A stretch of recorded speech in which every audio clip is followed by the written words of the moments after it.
You're really getting a lot of attention these days.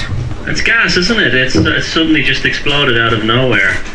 Then now other people are downloading my stuff and making videos on YouTube. It's pretty funny. I think it's because I've been trying to explain this to people before. The whole authenticity. You seem so real. You're not coming from some ivory tower academic stuff. Yeah, well, that's true. Well, that's how I am. It's just like having a conversation with someone in real life that's actually got a lot of life experience and some real genuine stories about these things. Oh, thank you for that. Well, that was the idea behind the whole thing. I wanted to demystify it and to if you were having a conversation with a person in a pub, that's what it's like, you know.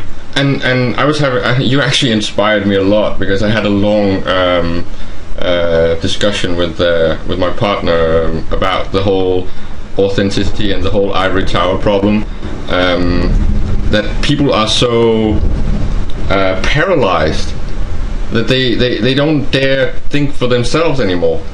Oh, well, that's deliberate. The education system is designed to produce repeaters and indoctrinate. You know, you're rewarded. The education system rewards the people who are the most indoctrinated. You know, if you repeat the things the most, you'll get the best rewards, you'll get the best qualifications, and ultimately this will serve you in your employment after you leave your education. So it's really all about, it's a reward system based on, you know, indoctrination to the highest level, not on creative cognitive abilities and awareness, exploration, you know. But they've managed to even remove something like common sense. Oh yeah, of course. That's very important.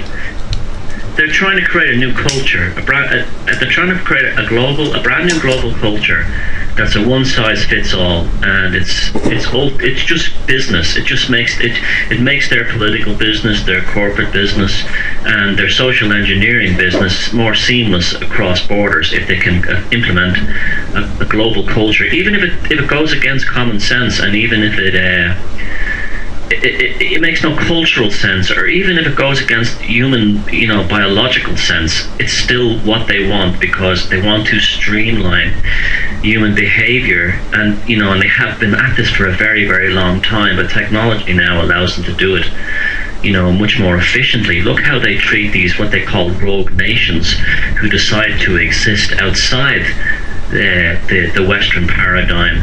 Look at ethnic groups like gypsies, how they have been traditionally reviled, and I might say by governments more than anything else, because gypsies are outside the Western paradigm in terms of their whole culture, and I find them a very, very fascinating group. Oh yeah, they're very much out of reach. The tendrils are not in them. They are so much off-grid, not just technologically or culturally, but also socially. They don't need anyone else. They are so used to living by themselves and by their own power. Yeah, how I first became interested was about 5 or 6 years ago. I was talking to a doctor who worked in a maternity hospital in Dublin, and he told me that normally those women don't go into hospitals to deliver babies. Their babies are delivered at home. So this woman was on the street, this Roma gypsy woman, and she went suddenly into labour, and they brought her to the maternity hospital, and the doctor said this woman was remarkably healthy. It was the healthiest mother he'd ever seen in the maternity hospital in his 20 years of working there. And he said she gave birth with very little pain. It was her second child, and the child came out. He said the child was far more aware and alive in terms of its responses than, you know, the typical sort of Irish Western baby would be delivered. He said the mother's health was remarkable. Everything was perfect. Her heart rate, her breathing rate. They took a blood test, and he just said he was struck by, she was probably the most healthy human being he'd ever seen, and the baby was probably the most healthy baby. And what also he said struck him was that she was terrified of everything in the hospital. She didn't want injections, she didn't want a blood test, she didn't want anything for the baby done. She just wanted the baby immediately in her hand, and she held the baby to her heart and held held it there until her family came along and literally like pulled her out of the hospital. So they were very polite, thank you very much, thank you for looking after our sister and whatever, but they made a run for it. And that really made me realise that these people, they gain so much from being outside the system, not just in terms of the cultural things, but also in terms of their physical health.